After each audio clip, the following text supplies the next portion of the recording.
The tree remembers everything. The old oak in my backyard remembers the hurricane of '98 that broke its highest branch. It remembers the swing I hung for Mark when he was just a boy. And it remembers when I took it down, when the boy grew up and no longer needed it. The language of a tree is the language of patience and long memory. For 45 years, I spoke the same language with it. The language of the chisel, the plane, and the slow, thoughtful touch of sandpaper. I learned silence from it. I turned a dead trunk into a living thing. A violin that could sing, a rocking chair that could comfort, a cradle that could hold a dream. And once, at the very beginning of my life, I turned a piece of mahogany into a small box. For Clara, a box that became the repository of our entire life. 3 years have passed since Clara left, leaving behind a silence. It was not a peaceful silence. It was a deafening void, a vacuum that sucked the sounds, colors, and smells out of our home. I tried to fill it with work, my workshop in the garage, smelling of cedar, pine, and machine oil, became my only refuge. The smells of wood were honest. They didn't lie, didn't pretend. They were what they were. I fixed broken furniture for neighbors, planned chair legs, carved intricate patterns on headboards. I filled my days with labor, to the point of exhaustion, so that the nights would pass in a heavy, dreamless sleep, because dreams were the most dangerous place. There, I could still meet her. Sunday dinners at Mark and Emma's became my weekly punishment, a ritual I hated but observed because it was the right thing to do. That's what Clara would have said. Don't lose touch with your son, Ray, no matter what. And I didn't. Every Sunday, I would get into my old Ford F-150 pickup, bought back when Mark rode in the passenger seat, his legs dangling, peppering me with questions about everything. Now he lived in a different world, a world of perfect lawns, identical 2-story houses, and double garages that never smelled of sawdust. Their suburb looked like an architectural model, polished, soulless, correct to the point of nausea. I drove down streets with names like Maple Grove or Cherry Lane, where not a single old maple or cherry tree grew. Everything was new, young, just planted, like the residents of these houses themselves. I helped them buy this place.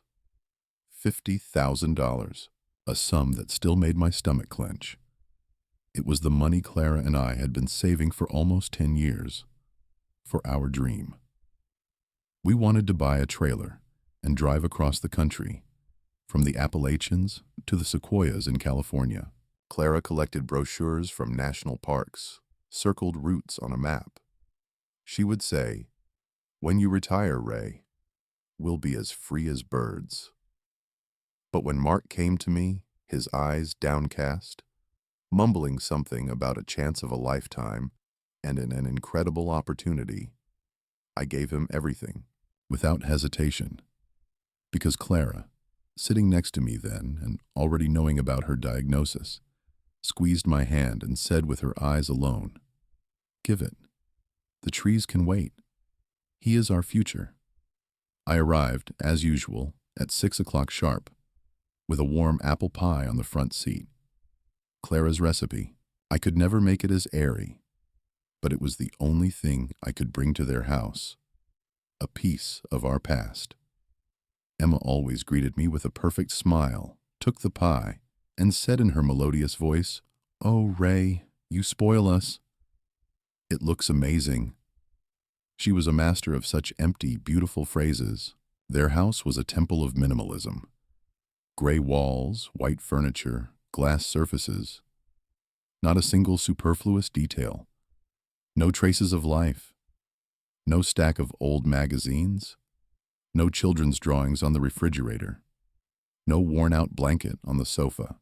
I always felt that if something accidentally fell and broke here, an alarm would go off. Mark and Emma fit perfectly into this interior. He in his fashionable polo shirt, she in an elegant dress that seemed to cost more than all my clothes in the closet. We sat down at a table that resembled an operating table. Huge, glass, cold. Mark enthusiastically talked about a new project at his IT company. He threw around terms that sounded like a foreign language to me. Blockchain integration, user experience optimization, scaling the product funnel. I nodded, pretending to understand, and concentrated on cutting the turkey that Emma had ordered from some organic store. She didn't cook herself. She curated dinner. Emma supported him with chirps about her own successes, a new level in yoga, an article about her in a local blog about influential suburban women, plans for their next vacation. This time, a retreat in Costa Rica. I listened to them, and I couldn't shake the feeling that I was watching a commercial for someone else's perfect life. And at that very moment, as she raised her glass of white wine to emphasize some point, I saw it. Time didn't stop. It thickened, like resin. The light from the designer chandelier hanging over the table hit her left hand and reflected off it. Off the ring. My Clara's ring. It sat on her ring finger, next to the huge, cold diamond of her own wedding ring. My creation seemed small, modest, almost poor next to it, but alive. I would have recognized it among 1,000. 2 intertwined golden threads like grapevines, and 3 tiny spring sky-colored turquoise cabochons. My world didn't turn upside down. It cracked, with a quiet, sickening sound, like old, dried-out wood. I froze, the fork with a piece of turkey halfway to my mouth. The blood drained from my face so quickly that I felt dizzy. I stared at that finger, at that hand, at that ring, and a wave of icy horror rose within me. It wasn't just a piece of jewelry. It was an artifact. It was a vow made 45 years ago on the shore of a lake. It was the smell of her hair when I put it on her finger. It was the warmth of her skin when she took it off at night. It was the last object she touched before she died. She noticed my gaze. Her polite smile faltered, becoming tense like a taut string. She slowly, almost imperceptibly, lowered her hand under the table. Hid it, like a thief caught in the act. I couldn't breathe. Words got stuck in my throat, a lump of pain and fury. Mark was saying something. I think he was asking how old Jenkins, my neighbor, was doing. I didn't hear him. There was white noise in my ears. I looked at the empty space at the table where her hand had just been, and I felt like I was being strangled by invisible fingers. I forced myself to wait until Emma got up to clear the plates. Her movements were deliberately smooth, but I saw the tension in her back. As soon as she disappeared into the kitchen, I turned to my son. My voice sounded like a creaking old door. Hoarse, foreign. Mark, where did she get the ring? He blinked uncomprehendingly, his face expressing sincere bewilderment. What ring, Dad? What are you talking about? Your mother's ring. On Emma's hand. The expression on his face changed instantly. Serenity gave way to anxiety and guilt. He looked away, rubbed the back of his neck with his palm, his old habit when he was lying or felt uncomfortable. Oh, that. He lowered his voice to a whisper, glancing warily towards the kitchen. Yeah, Emma found it in the jewelry box on the vanity when we were helping you sort through Mom's things a couple of years ago. I was stunned. Helping sort through? I never asked them to. I myself, with my own hands, had packed every one of Clara's things, her dresses, her books, her scarves, into the cedar chest and put it in the attic. It was my ritual of farewell. I didn't let anyone near it. The jewelry box had remained in its place, untouched. My personal shrine. She liked it so much, Mark stammered on, still not looking at me. She said it was so authentic. I thought, why not? Let her wear it. Mom wouldn't have minded anyway. She loved Emma so much. She didn't know her, flashed through my mind. They had married a year before Clara's death. She had seen Emma maybe 5 times. At the wedding, at Christmas. To Clara, she was the polite, beautiful girl her son had chosen. Nothing more. At that moment, Emma returned from the kitchen. She was carrying my apple pie, already cut into perfect triangular slices. She had obviously heard Mark's last phrase because her face wore the brightest, most understanding, most fake smile in her entire arsenal. "Ray, I do hope you don't mind," she said, placing a plate in front of me. And, as if by chance, she placed her left hand on the table again, displaying the ring, as if to show that she was in charge now. "It's such an incredibly beautiful thing. With such a history, I decided that from now on it will be our family symbol. A relic passed down to the new generation. And you don't use it anymore, do you?" "Don't use it?" Those 2 words hit me harder than a slap. They sounded so mundane, so pragmatic, as if they were talking about an old set of tools in the garage or a lawnmower, about an object that has only one function: to be used. They saw nothing in this ring but its material shell. For them, it was not a symbol of love, but an accessory. Not a memory, but a trophy. I slowly raised my eyes to her. Then I shifted my gaze to Mark. He sat with his head hunched between his shoulders, guiltily picking at his untouched dessert with his fork. In that moment, I realized with terrifying clarity, to them, I was the past, a walking museum from which you could take a favorite exhibit and hang it on your wall. Silently, with difficulty, I pushed back my chair and stood up. "Dad, where are you going?" Mark started, frightened. "You haven't even tried the pie."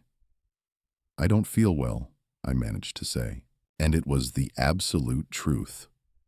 I felt sick from their lies, from their hypocrisy, from the smell of their sterile house. "I'm leaving." I didn't listen to their protests. I turned and walked to the exit, without looking back. I felt their gazes on my back, one frightened, the other annoyed. I stepped out into the cool evening air, got into my old, faithful pickup, and started the engine. The rearview mirror reflected the light from their windows. Bright, warm, fake. The light of a strange life, built on a foundation that I had laid, sacrificing my own. And in that moment, I understood that they hadn't just taken the ring. They had begun the process of erasing me. And until that day, I had willingly helped them do it. The road home cut through the darkness, which my pickup's headlights only momentarily dispersed, snatching familiar silhouettes of trees and mailboxes. But I saw none of it. Before my eyes, like a brand on my retina, was the same picture. My Clara's ring on a stranger's manicured finger. Every golden thread, every turquoise stone screamed of betrayal. It was not just a violation of boundaries. It was an invasion of sacred ground. When I returned, I didn't turn on the light. The house met me with its usual silence. But tonight it was different. It rang with anxiety. I walked by, feel through the living room, my feet carrying me to our bedroom on their own. The moon, full and indifferent, shone through the window, its cold light falling directly on Clara's vanity, covered in a thin layer of dust. I approached, my hands trembling like an old man's, which, in essence, I was. I reached my fingers toward the mahogany box. The lid yielded easily.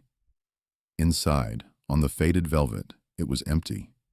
This emptiness was louder than any scream. It was tangible. It pressed down, burning the air from my lungs.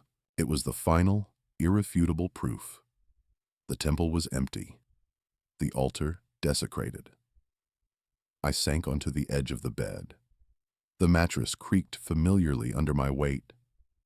The sheets still held the faint scent of lavender, Clara's favorite. I closed my eyes, and the past crashed down on me with all its merciless force. The workshop.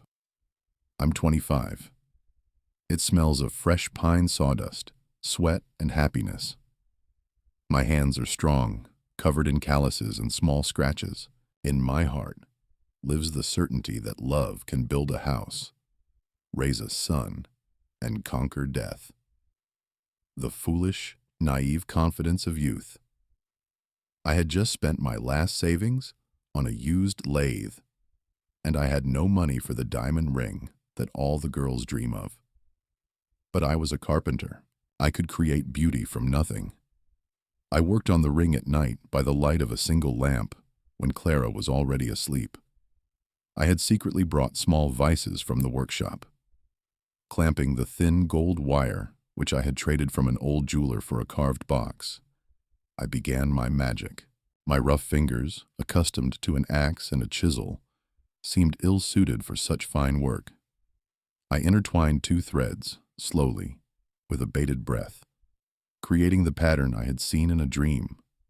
Two fates, forever embracing each other. I bought the 3 tiny pieces of turquoise at a craft fair from an old Navajo man.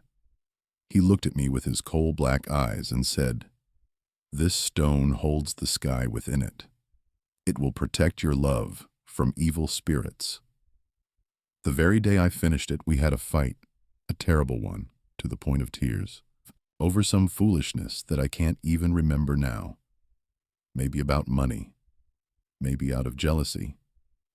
We were young and hot-tempered. We said cruel, unfair things to each other that cut deeper than a knife. We were silent all evening, and the house felt cold and strange. I sat in the kitchen, and in my shirt pocket was the small box with the ring. It burned my chest. How could I ask for her hand after that? I couldn't sleep that night. I went out onto the porch and looked at the stars, cold and distant. I twirled the ring in my hand. It was warm from my body, and I understood that love is not just laughter and kisses. It's also the ability to say, "I'm sorry." In the morning, I got up before her and made her favorite pancakes with maple syrup. I placed the plate in front of her, a cup of coffee, and next to it, on a napkin, the ring. She looked at it, then at me. Her eyes, tear-stained and tired, filled with light. "Forgive me, Clara," I whispered, "for yesterday, for all the words. I'm an idiot." "No, you forgive me," she replied, and tears rolled down her cheeks. It's the most beautiful thing in the world, Ray." She put it on her finger. It fit as if it had been cast specially for her. In that moment, in that sun-drenched kitchen, that ring became more to us than a symbol of engagement. It became a symbol of our forgiveness, our ability to overcome resentment and pride. It became the foundation on which we built the 45 years of our lives. I sat in the darkness of my bedroom, and memories replaced one another like slides in an old projector. Here we are buying this house. I'm working double shifts at the sawmill, and on weekends and nights, I'm planning furniture to order in the cold garage. Clara, after her hard shifts at the hospital where she worked as a nurse, sits down at the sewing machine and makes curtains for our new home. We are so tired that we fall off our feet, but we are happy. We are a team. We are building our nest. The birth of Mark. This little screaming bundle who turned our world upside down. Now our we had become bigger, and for him, we were ready to move mountains. I remember his first steps, his first words. I remember teaching him how to hold a hammer, how we built a birdhouse together. I wanted to pass on my craft to him, my love for wood. But he wasn't interested. He was drawn to books, to the computer. I wasn't offended. I was proud of him. He would be smarter than me. He would achieve more. He's 16.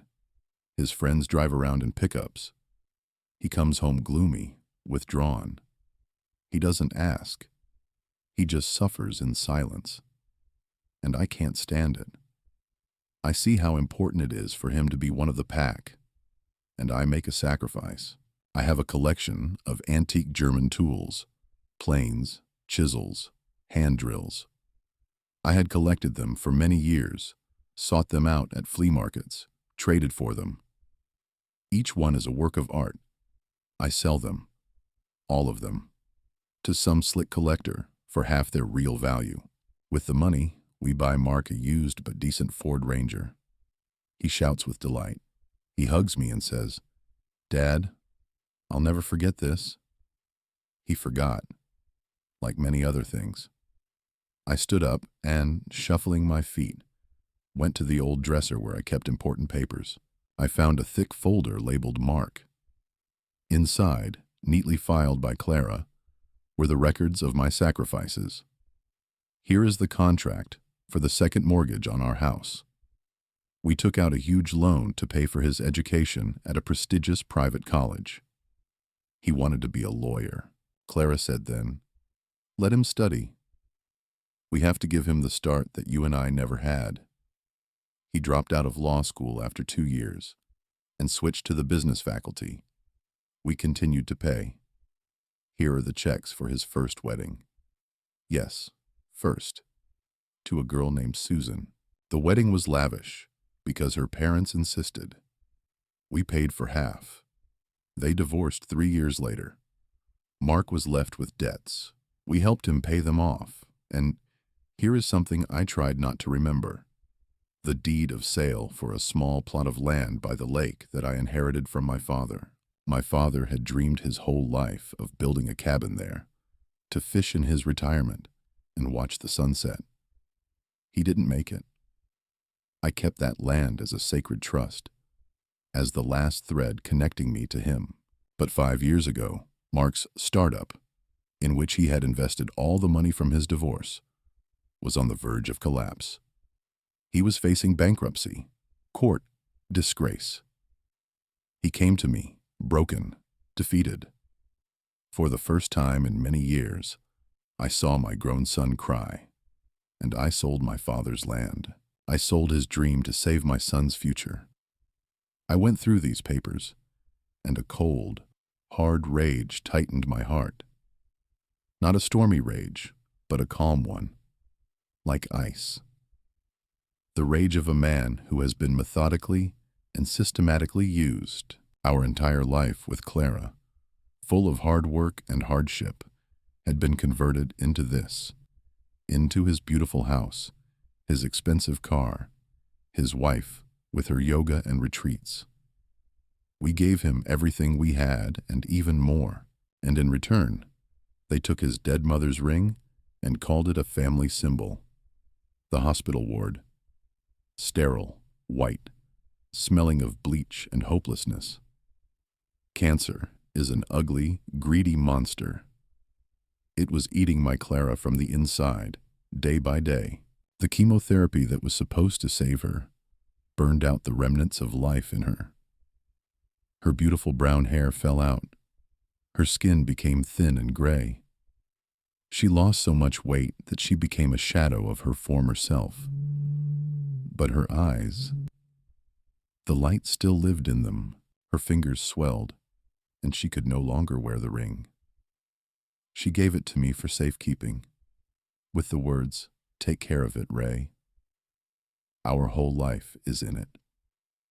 Every day when I came to the hospital, I would sit by her bed, take her weak, almost weightless hand, and place the ring in it. She would clutch it in her palm, and a faint smile would touch her lips. This became our silent ritual, our daily vow. On the last day, she was barely conscious. I sat beside her, holding her hand, in which our ring was clutched, and whispered nonsense to her about our first dance, about how we got lost in the woods on our honeymoon, about how Mark broke a window with a ball. I tried to keep her here, on Earth, with my memories. I was panicked, to the point of nausea, at the thought of losing her. I was ready to make a deal with the devil just to have her open her eyes and smile at me. When her heart stopped on the monitor, turning into a flat, merciless line, I didn't immediately understand. I kept talking. A nurse gently touched my shoulder. I couldn't unclench her fingers. When I finally had to, I felt the familiar weight in my palm. The ring. It was warm with her last warmth. It was the last thing that connected her to this world. And now they had taken it. They had taken her last touch, her last warmth, her last breath. I stood up and went to the window. The night was frozen behind the glass. Somewhere in the distance, a siren wailed mournfully. I looked at the dark silhouette of the old oak tree that Clara and I had planted, and then I understood. It wasn't about a piece of gold and 3 stones. It was about respect, or rather, the complete lack of it. They had devalued everything: our love, our sacrifices, our memory, our death. They had taken the most intimate, the most sacred thing, and turned it into a fashion accessory, a hashtag for social media. The silence that had been my shield and my curse could no longer protect me. The patience I had considered a virtue turned out to be a weakness. A tree remembers every axe blow, and I remembered everything. Every, "Dad, give me money." Every, "We'll pay you back later." Every, "You don't understand. Times are different now." I went back to the table where I used to draw sketches of furniture. I turned on the old desk lamp, its yellow light carving a circle out of the darkness. I took a piece of paper and a pen. My hands no longer trembled. They were firm, like a carpenter's who is about to build something solid, or break what has rotted. "Mark and Emma," I wrote in a steady, firm hand. "My wife's ring is not a symbol. It is an artifact. It is her life, and mine. You say you are building a new family. But if your love begins with the appropriation of someone else's relics, it is not built on your own foundation. You have built your house on a tombstone." I wrote for a long time, several pages, without shouting or accusations, just the bare, irrefutable facts. Like in an accounting ledger, I listed everything: the down payment on the house, the college tuition, the money for the wedding, the debts after the divorce, my father's land that I sold. I didn't demand anything back. I was just summing it up. I was stating that their beautiful glossy today had been fully paid for by Clara's and my yesterday. And as thanks, I had received public humiliation and the theft of the most precious thing I had left. I finished the letter at dawn. I folded the pages and sealed them in an envelope. In the morning, I would send it by registered mail. And then I would start to act, not to seek revenge. Number I was above that. I would simply restore order. I sent the letter and settled into waiting. The house was silent. The workshop was silent. The tree seemed to hold its breath. I paced back and forth like a caged tiger. I tried to work, but my hands wouldn't obey. My thoughts were viscous, like tar. I replayed our last conversation, their faces, their words. I was waiting for an explosion. It came on Thursday evening. A phone call shattered the silence like a gunshot. I looked at the display. "Mark, I picked up the receiver, took a deep breath, and prepared myself. "Dad?" His voice was not just tense. It was ringing with suppressed fury. "I received your message. What is this nonsense? Did you decide to send us a bill for being a father?" "I didn't send a bill, Mark. I just reminded you of the facts that you seem to have forgotten." "Facts? You call this facts? This is manipulation. You're trying to make us feel guilty so we'll dance to your tune. We're family, damn it." "Family doesn't rob graves, Mark," I said evenly, coldly. Each word was like a polished stone. A heavy pause hung on the other end of the line. I could clearly hear him breathing. And then, in the background, came Emma's voice. Quiet but distinct, hissing. Tell him what he's doing. He's just jealous of our happiness." "You've driven Emma to hysterics," Mark exploded, obediently broadcasting her anger. "She's crying. She's in shock from your cruelty. She sincerely considered you a family member. And you spat in her soul. She wanted to wear that ring as a tribute to Mom's memory, as a symbol of the connection between generations." "Respect for memory, Mark," I said, "is not touching what doesn't belong to you. It's not putting on someone else's life like a carnival costume. The ring is not a symbol of connection. It is my pain and my love. I want you to return it. Immediately." "What?" he gasped with indignation. "Are you serious? It belongs to Emma now. I gave it to her. It's her thing." "You had no right to give it. It was never yours. It was your mother's property. Now it is my property, and I demand its return." "You've gone mad, completely lost your mind in your empty house," he shouted into the phone. "You're stuck in the past, Dad. It's just an old trinket. Are you willing to sacrifice your relationship with your only son over a piece of metal? You sacrificed that relationship the moment you decided that my entire past was a buffet from which you could take whatever you liked. Return the ring, Mark. This is my last conversation with you on this subject." "Never," he hissed. "You won't get it. And you know what, Dad? Don't you dare call us again. Don't you dare come to our house. We don't want to see you. You're a toxic, selfish old man who can't accept that life goes on." And he hung up. I slowly lowered my own receiver. Toxic old man. The word stuck in me like a splinter. All my life, I had been a rock for him, a support, a safe harbor, an ATM. And now, when I dared to demand respect for myself for the first time, I had become toxic. The pain was sharp, like a knife wound, but it didn't last long. It was quickly replaced by a cold, crystal-clear calm. The chasm between us had become insurmountable. The bridge I had tried so hard to maintain had collapsed. The point of no return had been crossed, but I had underestimated them. I thought this was the end. It turned out to be only the beginning.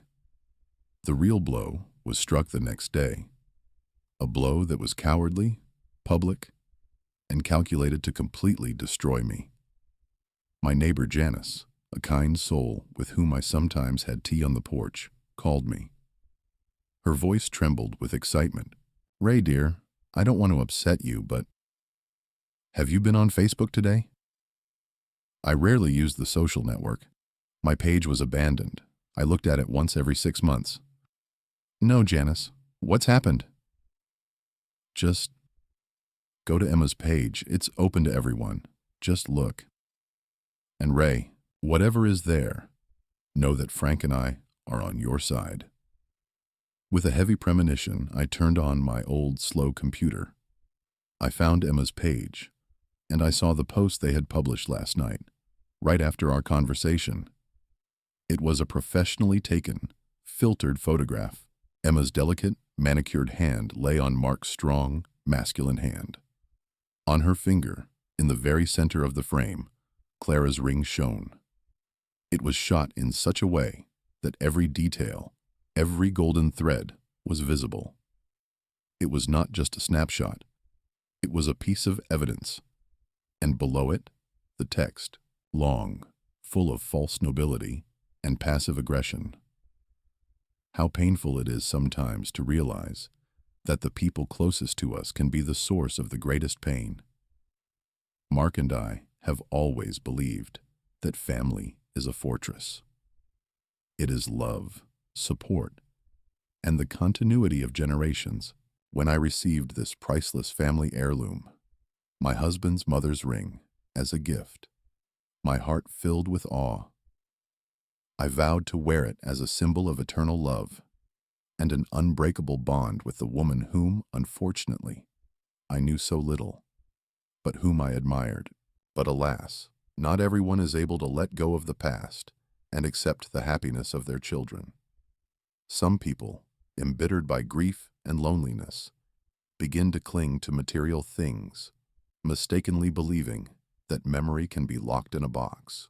They do not understand that true memory lives in the heart, in good deeds, in the continuation of the family line.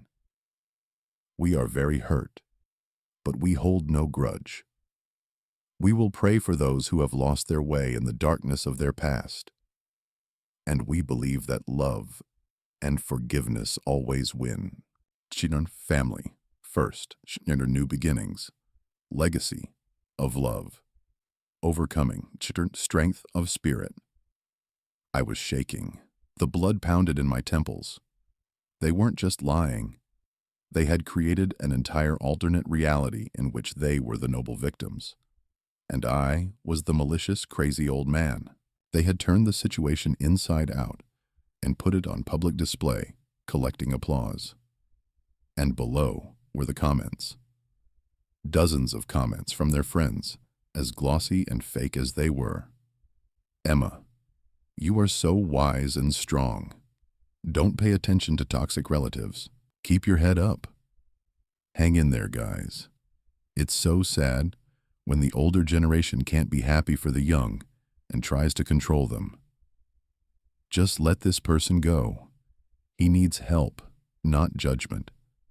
You are doing the right thing. What a beautiful story, and what ugly behavior on the part of, well, you know who. You are a real family. I sat and looked at the screen, and I felt physically sick. They hadn't just stolen the ring. They had stolen my story, rewritten it, and sold it to the world as a sob story. To justify their meanness, they decided to destroy me morally, to make me a monster in the eyes of everyone who knew us. At that moment, something inside me finally died. The last drop of fatherly love, the last shadow of a doubt, all that was left was a cold, ringing emptiness, and the clear understanding that I had to act. I closed the laptop. I was no longer a victim. I was no longer an offended father. They themselves had moved this war to a different territory, the territory of public facts. And in that territory, I had a weapon they didn't even suspect. I went to the dresser and took out the old folder labeled insurance. Inside, in a yellowed plastic file, was the policy that Clara and I had taken out many years ago, after our neighbor's house was robbed. We had insured all of her few but valuable pieces of jewelry, and there, under number 3, it said, wedding ring, custom work, 14-karat gold, turquoise, 3 stones. Unique design, made by Raymond Miller in 1978. Its appraised value was listed, and it was not insignificant, because the appraiser had taken its uniqueness into account. For the insurance company, and for the law, it was not an old trinket. It was a documented, described, appraised, and insured piece of private property.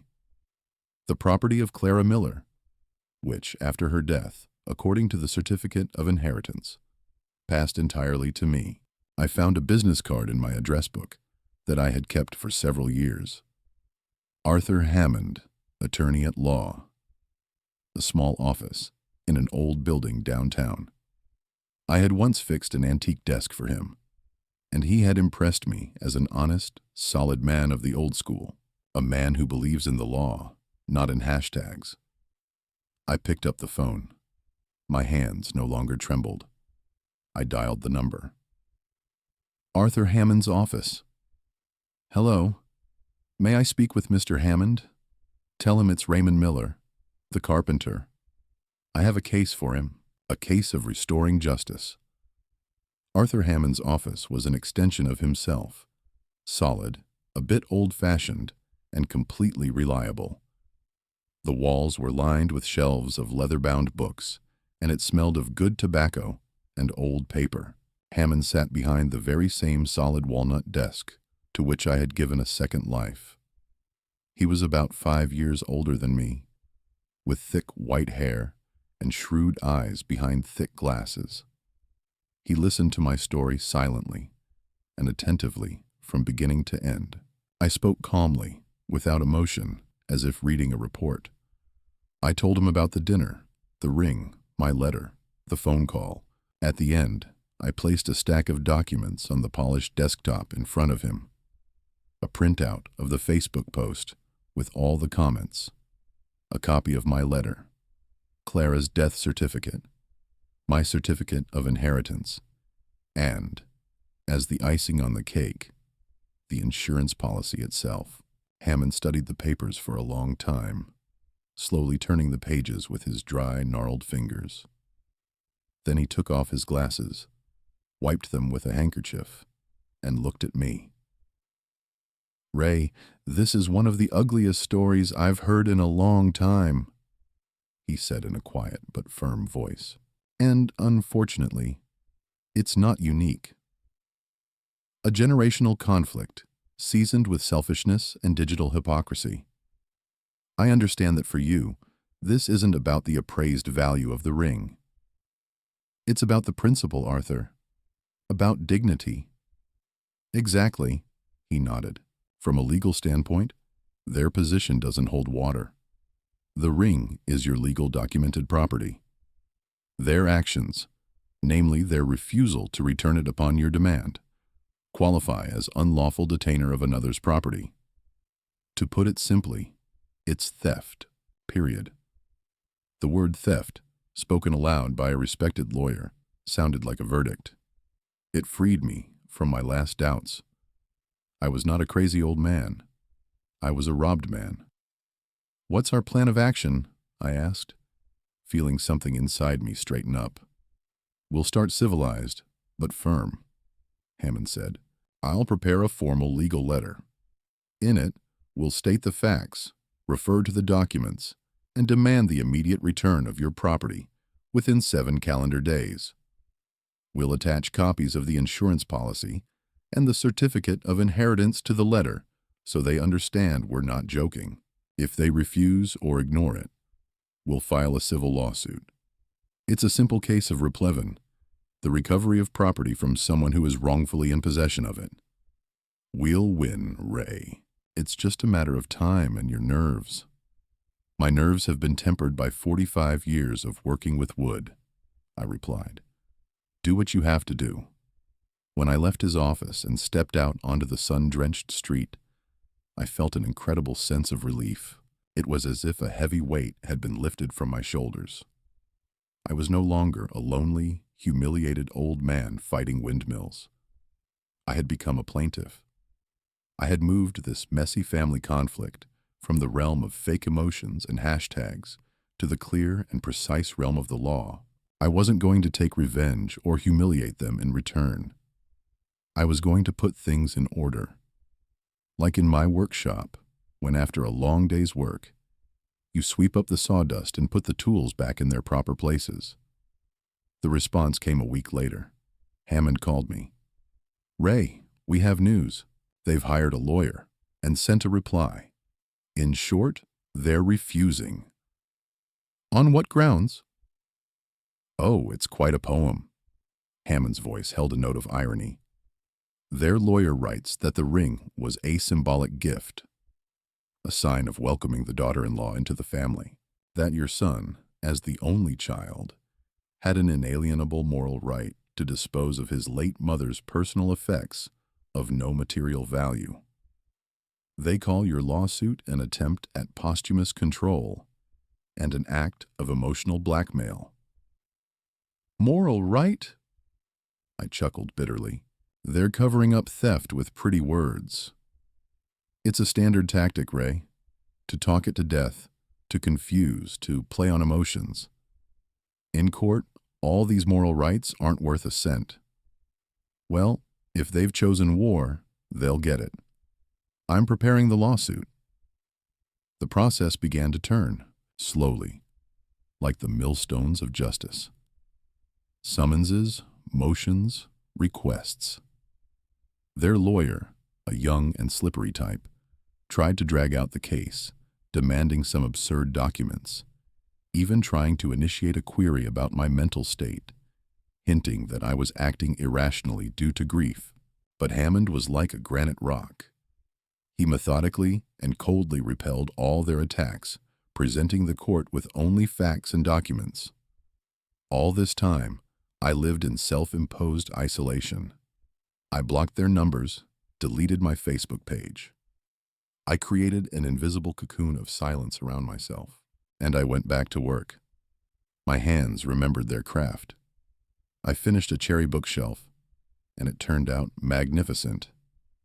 Every dovetail joint was perfect. The surface was so smooth it seemed liquid. Work healed me. There was honesty in it. There was meaning. I was creating something solid, beautiful, and real, in contrast to their false, rotten virtual world.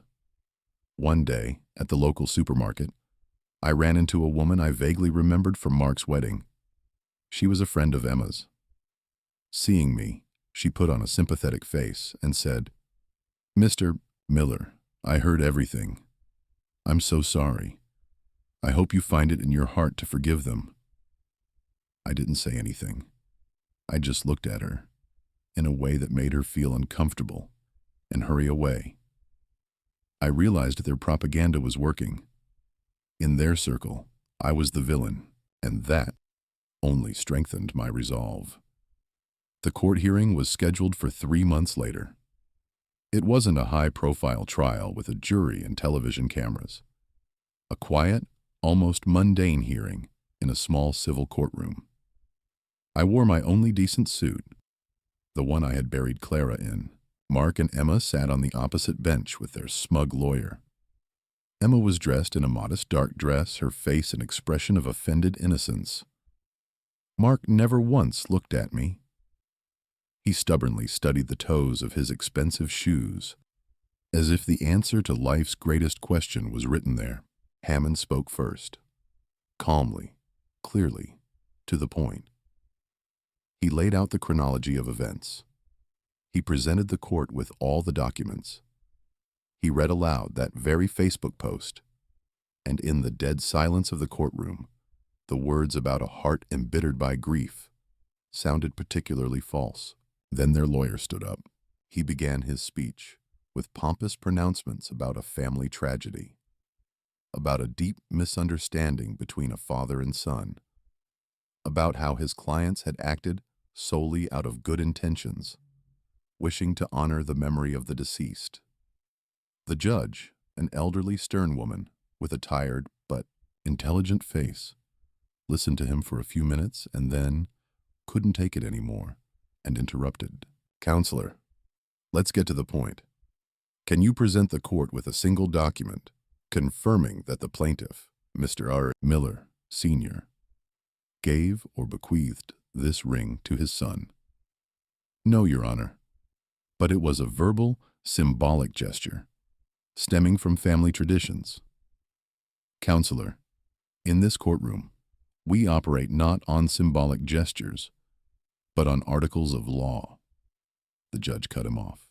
"The law states that property not mentioned in a will passes to the heir of the first degree. The plaintiff is the sole heir. The ring is his documented property. All your arguments about emotions and moral rights are irrelevant. The facts are as follows. An item belonging to one person is in the possession of another person without any legal basis. She shifted her heavy gaze to Mark and Emma. I strongly recommend that the parties settle this matter right now. The defendants must return the plaintiff's legal property. Otherwise, I will be forced to issue a court order that will require you not only to return the ring, but also to pay all of the plaintiff's legal costs. Is your position clear? Their lawyer leaned over and whispered something in their ears. Emma shook her head furiously, her face contorted with anger. Mark finally looked at me. For the first time in all this, there was not a trace of remorse in his gaze, only a cold, stubborn resentment. He still considered himself the victim, but the battle was lost. A minute later, their lawyer dejectedly stood up and said, Your Honor, my clients agree to voluntarily return the property to the plaintiff. It was all over. I felt no joy, no triumph, only a huge, leaden fatigue, and a quiet, deep satisfaction. Justice is not a firework. It is simply putting things back in their rightful places. Order had been restored. 2 days after the trial, towards evening, my doorbell rang. I wasn't expecting guests. I opened it. Mark stood on the doorstep, alone. In his hand, he clutched a small, nondescript velvet box from a jewelry store. Not my mahogany box, a stranger's, cold packaging. He silently, defiantly, held it out to me. I took it. It was weightless. For a few long, awkward seconds, we stood opposite each other, in a silence broken only by the rustling of the leaves on the old oak tree. Well, are you satisfied? He finally asked. His voice was hollow, devoid of all emotion. You got what you wanted. You destroyed our family. Emma has filed for divorce. I looked him straight in the eye. I didn't destroy your family, Mark. You destroyed it yourselves, the day you decided that lies, greed, and hypocrisy could be its foundation. It was just a ring, a damned ring, he shouted, and in his voice, a real, childish resentment broke through. No, I said calmly, and my voice in the evening silence was as firm as a hammer on an anvil. It was my life. It was your mother. It was my memory. And you, my own son, allowed all of it to be trampled. You stood by and watched. He couldn't meet my gaze. He looked away, swallowed. Goodbye, Dad. He turned abruptly and without looking back, walked to his car. I watched him go until the silver sedan disappeared around the corner. I felt no anger, no triumph, no pity. Only a scorched earth emptiness where my love for him had once been. He had made his choice, and I had made mine. I went back into the house and sat in my old armchair. I opened the box. Inside, on a cheap white cushion, lay the ring. It looked dull, orphaned, defiled by a stranger's touch. I took it in my hands. It was as cold as a key to a stranger's house. The memory had gone out of it. It had become just a thing. The next morning, I woke up before dawn. I knew what I had to do. I went up to the attic, as quiet and dusty as my memories. In the corner stood the cedar chest, and on it, the sealed urn with Clara's ashes. For 3 years, I hadn't been able to bring myself to take the final step. It seemed to me that, as long as she was here, under the same roof with me, she hadn't completely gone. Now I realized how wrong I had been. She wasn't in that bronze urn. She was in the sound of the wind, in the blooming of the lilacs, in the memory of my heart, and I had won back that memory from them. It was time to truly let her go. I opened the urn. Inside, onto the gray, lifeless ashes, I gently placed the ring. It clinked quietly and disappeared. I drove to Lake Michigan, to the very beach where we had met 46 years ago, to the place where, trembling with excitement, I had placed that very ring on her finger. It was a cold, windy day in late autumn. The sky was leaden gray, the same color as the ashes in the urn. The waves crashed noisily on the shore, washing away the footprints. I stood at the water's edge, the wind whipping through my hair. I remembered Clara, not the sick, tormented woman from the hospital room, but the young, laughing girl with sparks in her eyes. I remembered how she squinted from the sun, how her hair smelled of the sea and freedom, how she took my rough carpenter's hand in her slender, gentle ones and said, "Yes." I opened the urn and slowly scattered its contents to the wind. The gray ashes mixed with the spray of the waves, swirled in a final dance and dissolved in the vast, eternal water. For a moment, the ring glinted in the low sun, and then sank like a stone to the bottom. Now they were together again. My love, and the symbol of my love. In the place where it all began, I returned to the empty house. And for the first time in 3 years, the silence in it was not oppressive, not depressing. It was different. Light, clean, peaceful. It was my silence, my space, my freedom. I went to the workshop. I turned on the lathe. Its steady, confident hum filled the garage. I picked up a block of walnut wood, smooth and cool. I brought it to the chisel, and the wood began to speak to me. 6 months passed. Life slowly but surely returned to its course. I finished a large order, a library for a country house. I had worked on it for 3 months, and it turned out magnificent. I started going fishing again with my neighbor Frank. We would sit in the boat, silent, watching the floats, and that silence was healing. I started sleeping through the night, without dreams. One warm spring evening, I was sitting on the porch of my house in a rocking chair I had made myself, watching the blooming lilacs. An unfamiliar, modest car pulled up to the house. Mark got out. I didn't recognize him at first. He had lost weight, looked haggard. The expensive clothes had been replaced by simple jeans and a t-shirt. He looked older and very tired. He came over and, without asking permission, sat down on the step at my feet. We sat in silence for a long time, watching the sun slowly sink behind the treetops. "You were right," he finally said. His voice was quiet and hoarse. "About everything. We didn't create anything of our own.